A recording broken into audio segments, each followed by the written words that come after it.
तो जो हमारी जो ईसोफेगस है, जिसे हम फूड पाइप बोलते हैं, वो एक जे shape bag like muscular structure organ जो है हमारा स्टमक, उसके अंदर एंड होती है। अगर हम देखेंगे ध्यान से तो ये जे शेप ही लग रहा है। वैसे तो देखो ये बिल्कुल ऐसा लग रहा है ना, बिल्कुल ऐसा ही लग रहा है, ठीक है। जे शेप ऑर्गन ही लग रहा है ये। और यहाँ पे जो इसका जो जंक्शन है, मतलब जो एक तरह से ईसोफेगस जहाँ पे ख़त्म होती है, स्टोमक जहाँ पे शुरू होता है, तो उस जगह को गैस्ट्रो मतलब कि गैस्ट्रो मतलब जैसे कि गैस्ट्रो मतलब स्टोमक, ईसोफेजियल मतलब ईसोफेगस। तो एक जो स्फिंक्टर है, मतलब जो एक तरह से जो इनकी एंट्री को गार्ड करता है, मतलब एक तरह से खाना इधर से स्टमक के अंदर जाएगा, वो गैस्ट्रोइसोफेजियल स्फिंक्टर के थ्रू ही होके जाएगा, ठीक है। तो जो स्टमक है, ये इसकी लोकेशन कहाँ पर होती है? ये अपर लेफ्ट, मतलब जो ऊपर वाला है पार्ट है, जो हमारा एब्डोमिनल कैविटी का पेट के अंदर, जो मतलब ऐसे कि चेस्ट के नीचे वाला जो एरिया होता है उसे एब्डोमिनल कैविटी कहते हैं। पूरा का पूरा जो ह्यूमन टोर्सो है चेस्ट के अंदर डिवाइडेड है, फिर एब्डोमिनल कैविटी के अंदर डिवाइडेड है। इसके जो अपर लेफ्ट साइड जो है उसके अंदर लोकेशन होता है। 3 मेजर पार्ट होते हैं, कार्डियक, फंडस और पाइलोरिक। ओके, कार्डियक वाला रीजन ये रहा, ठीक है। फंडस ये है, बाकी का पाइलोरस है ये, ठीक है। ये ऐसे डिवाइडेड है। और ये जो पाइलोरस है, ये इसके आगे वाला जो एरिया होगा इसे हम ड्यूडेनम बोलेंगे। पाइलोरस के आगे मतलब एक तरह से जो पाइलोरस है वो ड्यूडेनम में ओपन होएगा। पाइलोरस स्टमक का ही तो पार्ट है, वो ड्यूडेनम के अंदर ओपन होएगा, ठीक है।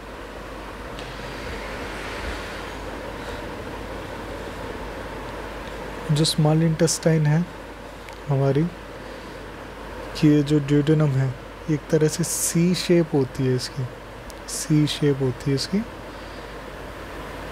ऐसा होता है ये ड्यूडेनम, ठीक है। और ये तो हो गया ड्यूडेनम। फिर इसके आगे काफ़ी ज़्यादा कोइल्ड पार्ट होता है, जिस उसको ड्यूडेनम, फिर जिजेनम है, मिडल पोर्शन है, ठीक है। जिजेनम आ गया जैसे कि, फिर इसके आगे इलियम आ जाएगी, बहुत ज़्यादा हाईली कोइल्ड पार्ट होता है इलियम, ठीक है। ये होता है, देखो इसके अंदर दिख भी रहा है। ये पर्टिकुलर पार्ट हमारा ड्यूडेनम है। इनके बीच का ये जो पार्ट है, कनेक्शन है इनके बीच का, ड्यूडेनम और इलियम के बीच का, वो जेजेनम है। और फिर इलियम है। स्मॉल इंटेस्टाइन 3 पार्ट से बनी हुई है, ड्यूडेनम, जेजेनम एंड आइलियम, ठीक है। जो स्टमक से जो कनेक्ट कर रहा है वो है ड्यूडेनम, और फिर ड्यूडेनम और इलियम के बीच का कनेक्शन है वो जेजेनम, और फिर जो इलियम है वही एक्चुअली मेनली जो सबसे बड़ा पार्ट है स्मॉल इंटेस्टाइन का, वो यही है, आइलियम जो है हमारी, ये रहा आइलियम ही है, ठीक है।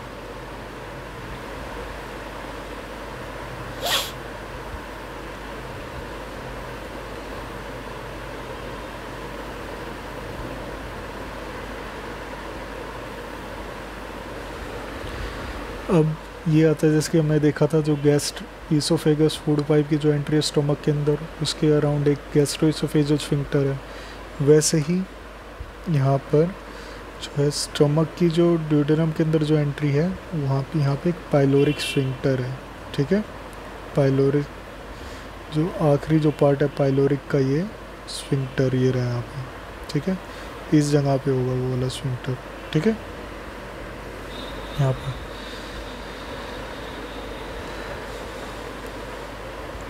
जो आइलियम है वो भी तो लार्ज इंटेस्टाइन में ओपन होएगी, ठीक है। और लार्ज इंटेस्टाइन वाला वो इलियोसिकल वाल्व बोलते हैं उसे, ये रहा वैसे, ये वाला जो एरिया होगा ना, ये इधर वो आइलियोसिकल वॉल, इलियम का इलियम, सिकम का सिकल, वोल्व, ये वाला होगा, ठीक है, ये एरिया। और वैसे ही हमने जैसे स्मॉल इंटेस्टाइन को डिवाइड किया था वैसे ही हमने लार्ज इंटेस्टाइन को डिवाइड कर रखा है। सिकम है, ब्लाइंड सैक है, छोटा सा, वैसे ये वेस्टिजियल ऑर्गन है वैसे तो, ठीक है।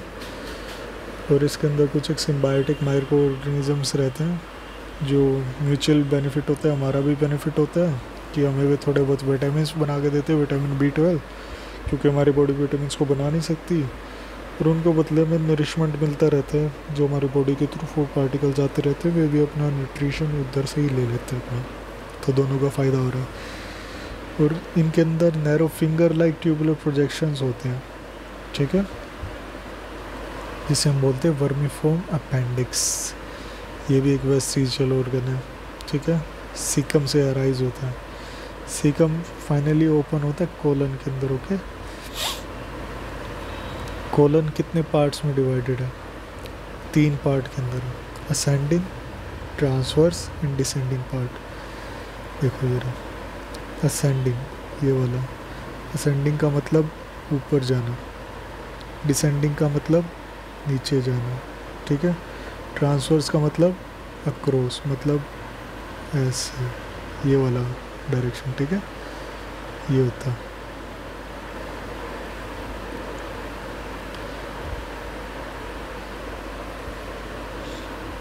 अब ये जो डिसेंडिंग पार्ट है कोलोन का, ये किस में जाता है? डिसेंडिंग कोलोन अगर हम देखेंगे यहाँ पे तो ये जा रहा है रेक्टम में, इस पर्टिकुलर एरिया को रेक्टम बोल दिया मैंने। तो जो बिल्कुल आखिरी जो पॉइंट है इसको हम एनस बोल दिया, इसके थ्रू डिफिकेशन होता है, स्टूल जाता है यहाँ पे, ठीक है, स्टूल्स इस एरिया से जाते हैं यहाँ पे।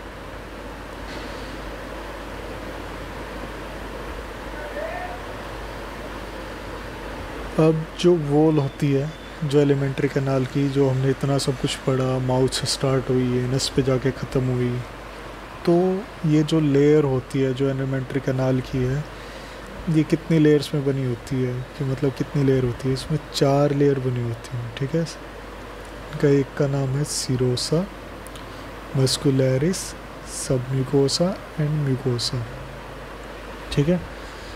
अगर हम बात करें तो सीरोसा जो है ये सबसे जो आउटर मोस्ट लेयर होगी उसको बोलेंगे, अभी डायग्राम दिखा देंगे यहाँ पे, इसके थ्रू ही बात करेंगे, बट एक बार देख लेते हैं। सीरोसा क्या है? ये जो आउटर मोस्ट लेयर है यहाँ की, ठीक है। और ये किससे बनी हुई है? थीन मेसोथीलियम से, एपिथीलियम ऑफ विसरल ऑर्गन्स, जो आसपास के जितने भी ऑर्गन्स हैं ना, इसके जितने भी हमारे हैं, उनकी जो लेयर है इससे बनी हुई है वाली। थोड़ी बहुत कनेक्टिव टिश्यूज़ भी हैं इसके अंदर, ठीक है। इसके बाद सीरोसा के बाद आती है मस्कुलरिस लेयर। मस्कुलरिस लेयर किससे बनी है भाई हमारी? ये बनी हुई है स्मूथ मसल से। देखो ये रहा, पता लग रहा है ना, मस्कुलरिस मसल, मसल्स कौन सी, और मसल्स कौन सी बनी हुई? स्मूथ मसल्स, जो हमारे कंट्रोल में नहीं है, ठीक है। और इनकी अरेंजमेंट कैसी है? अंदर की तरफ सर्कुलर लेयर है और बाहर की तरफ लॉन्गिट्यूडनल लेयर्स हैं, मतलब जैसे कि अंदर की तरफ ये वाली लेयर है सर्कुलर है, और अगर लॉन्गिट्यूडनल ऐसे आएगी कट सेक्शन में, बट अगर हम इसको ऐसे साइड व्यूज से देखेंगे ना तो लॉन्गिट्यूडनल वाली मसल्स मतलब ऐसे जो सीधी जा रही हैं ऐसे दिखेगी, और सर्कुलर फिर ऐसे दिखेंगे अपने को, ठीक है। और एक ओब्लिक मसल लेयर भी होती है, बट वो सारी में नहीं, बट कभी कभार प्रेजेंट होती है। ओब्लिक मतलब ऐसे, ऐसी जो एक एंगल पे है, ठीक है, कोई ना कोई एंगल होगा इनके बीच में, उसके ऊपर है। अब जो आती है मस्कुलरिस के बाद आती है सब म्यूकोसा, मतलब कि म्यूकोसा के नीचे जो है, अगर अंदर से देखना स्टार्ट करें तो जो म्यूकोसा के नीचे ही होगी ना, अगर बिल्कुल अंदर से देखें यहाँ से तो वो होगा पार्ट। देखो जैसे कि डिपेंड करता है कि आप कहाँ से देख रहे होगे इसको, तो वो उधर से होगी, आगे डायग्राम में बता दूंगा तो क्लियर हो जाएगा। और ये लेयर बनी होती है हमारी सब म्यूकोसा लेयर, किससे बनी हुई है? ये बनी हुई लूज कनेक्टिव टिश्यू से, ठीक है।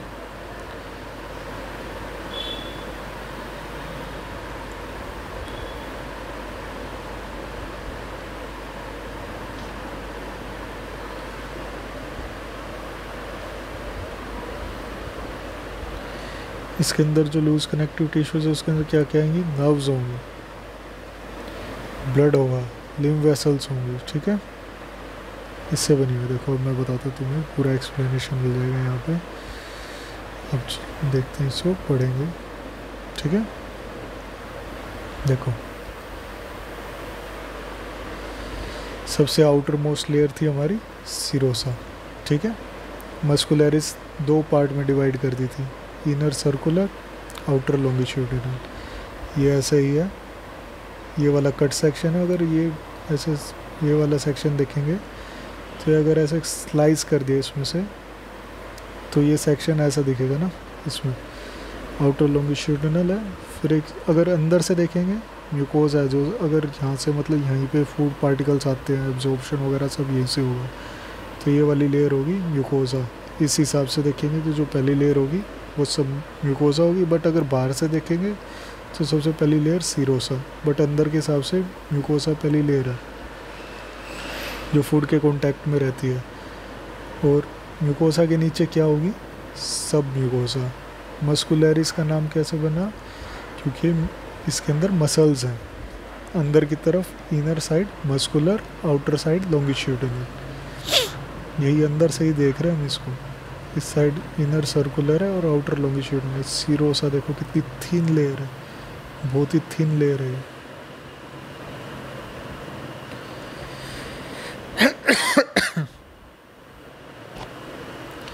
अब थोड़ी बहुत जो पूरी एलिमेंट्री कैनाल है वो सब जगह पे बराबर नहीं, एक रफ आइडिया है उसकी सब जगह पे कैसी होगी, ठीक है। ड्यूडेनम है, इसके अंदर जो ग्लैंड्स हैं, ड्यूडेनम में सब म्यूकोज़ा के अंदर थोड़ी बहुत कुछ ग्लैंड्स प्रेजेंट होती हैं, इनको हम ब्रेनर्स ग्लैंड्स बोलते हैं, ठीक है। The innermost layer lining the lumen of the alimentary canal is the mucosa, ठीक है। यही है जो सबसे इनरमोस्ट लेयर है अपनी एलिमेंट्री कैनाल की, उसे हम म्यूकोज़ा बोलते हैं। और यही फूड के कांटेक्ट में रहती है सारी। और इसके अंदर इरेगुलर फोल्ड्स हैं जिसे हम बोलते हैं रुगे। देखो इन्होंने बना भी रखे हैं यहाँ पे, ये इरेगुलर फोल्ड्स है, रुगे बोलते हैं इनको। क्या बोलेंगे, रुगे, ठीक है। बोलेंगे अगर ये स्टमक के अंदर होंगे, ठीक है। और क्या बोलेंगे इनको अगर ये इंटेस्टाइन के अंदर प्रेजेंट होंगे, ठीक है। तो small finger like foldings in the small intestine, अगर स्मॉल इंटेस्टाइन के अंदर होंगे तो इन्हें बोलेंगे विलाई, ठीक है। जो इनके अंदर जो सेल्स होते हैं विलाई के अंदर, ये माइक्रोस्कोपिक प्रोजेक्शंस होती हैं इन पे काफ़ी ज़्यादा, ठीक है। विलाई के ऊपर काफ़ी ज़्यादा माइक्रोस्कोपिक प्रोजेक्शंस होती हैं, इनको हम बोलेंगे माइक्रोविलाई। ब्रश बॉर्डर अपीयरेंस मिलती है जिस तरह से, देखो जैसे कि ये होगी विलाई, सपोज करो ऐसे है विलाई, ठीक है। और इसके ऊपर काफ़ी ज़्यादा ये माइक्रोविलाइज प्रेजेंट है, ऐसे ऐसे ऐसे ऐसे ऐसे ऐसे करके। तो ये तुम देखोगे ना, तो अगर देखोगे तो ये ब्रश बॉर्डर प्रेजेंट होगी, जो हेयर कॉम्स वाली जो होती है ना ब्रश, ऐसे ऐसे लगेगा अगर इस पार्ट को देखोगे ऐसा, तो इसलिए ब्रश बॉर्डर अपीयरेंस होती है वाली, ठीक है। हमें फिर सोचना चाहिए कि ये मॉडिफिकेशंस हुई क्यों है हमारी बॉडी के अंदर। अगर ये मॉडिफिकेशंस की ज़रूरत नहीं होती तो वेस्टिजियल हो जाती, टाइम के साथ साथ निकल जाती, बट ये अभी भी प्रेजेंट है, तो इसका कोई ना कोई यूज़ होगा, ठीक है। इसका यूज़ ये है कि सरफेस एरिया इंक्रीज़ कर देती हैं। तो सरफेस एरिया इंक्रीज़ होने का क्या फ़ायदा मिलेगा हमें, सरफेस एरिया अगर इंक्रीज़ हो गया तो क्या है कि जो फूड जो हमें एब्जॉर्ब कर रहे हैं, इंटेस्टाइन का मेन काम तो यही होता है फूड्स का एब्जॉर्प्शन, तो फूड्स का एब्जॉर्प्शन का एरिया इंक्रीज़ हो जाएगा। फॉर एग्जांपल देखो, एग्जांपल दो, अगर कोई एक स्मूद है, इसका सरफेस एरिया कम है ना, बट अगर ये चीज़ अगर ऐसे है, ऐसे बना दी मैंने, तो इसका इतने ही, ये स्पेस तो इतनी ही लेगी, पर सरफेस एरिया इंक्रीज कर जाएगा। ठीक है, इसका बेनिफिट ये होता है। जो विलाइज हैं इनका काम ही होता है एब्जॉर्ब करना, तो फिर ये क्या नाम है, इसलिए इनको कैपिलरीज होती हैं इनमें काफ़ी बढ़िया, काफ़ी अच्छा नेटवर्क होता है, रिच नेटवर्क होता है इनका। और लिम्फ वेसल भी होता है। लिम्फ वेसल का नाम लैक्टियल रख दिया मैंने। लैक्टियल क्यों रखा भाई? लैक्टियल क्योंकि लैक्ट मतलब मिल्क, ठीक है, दूध जैसी लगती हैं अगर इनको, इनके अंदर जो सिक्रीशंस अगर देखेंगे ना हम इसका, तो लैक्टियल्स मतलब मिल्क से डिराइव हुआ इनका नाम लिम्फ वेसल्स का, क्योंकि मिल्किश लगती हैं। ठीक है। इनकी जो म्यूकोजल एपिथेलियम होती है ना, इसमें गोबलेट सेल्स भी होते हैं। गोबलेट सेल्स क्या करते हैं, म्यूकस सिक्रीट करते हैं ताकि जो फूड पार्टिकल जो जा रहे हैं ना वो लुब्रिकेट रहें, और ये इंटेस्टाइन अगर रफ रहेगा तो इंटेस्टाइन के अंदर डैमेज हो जाएगा, लुब्रिकेटेड रहता है, स्मूथ रहता है, कोई डैमेज भी नहीं होता। म्यूकोसा हमारी जो होती है, इस म्यूकोसा के अंदर ये नहीं कि ड्यूडेनम के अंदर हम देखा था सब म्यूकोसा के अंदर ब्रेनस ग्लैंड्स मिलती थी, वैसे एलिमेंट्री कैनाल हमारा देखा था ना हमने कि alimentary canal and it's associated glands, तो वैसे थोड़ी थोड़ी ग्लैंड्स का डिस्कशन आता जा रहा है। स्टमक के अंदर कहाँ मिलेगी, म्यूकोसा के अंदर, इनको हम बोलेंगे गैस्ट्रिक ग्लैंड्स। ठीक है। और ये जो है ना क्रिप्ट्स जो होते हैं ना, जो विलाई के जो बेसिस पे होते हैं, इनको हम क्रिप्ट्स ऑफ लिबर खून कहते हैं। अब मैं तुम्हें एक डायग्राम से दिखाई देता हूँ कि ये होता क्या है। ठीक है, वैसे देखो ये वाला ऊपर डायग्राम तो दिख ही रहा है, वैसे मैं थोड़ा सिंप्लीफाई में बता देता हूँ। क्रिप्ट्स का मतलब गड्ढे होता है। ठीक है, ये रही हमारी विलाई, तो ये जो गड्ढा सा बन गया, ये जो स्पेस है इसे बोल दिया हमने क्रिप्ट्स ऑफ लिबरकून। ठीक है, अब ये वाला तो हमने जैसे डिस्कस करा था ना, म्यूकोसा, सब म्यूकोसा और मस्कुलरिस एंड सीरोसा, ये सारा एक तरह से बेसिक था कि एलिमेंट्री कैनाल के अंदर सब जगह सा बेसिक यही है, बट थोड़ी थोड़ी मॉडिफिकेशन सब जगह है। ठीक है।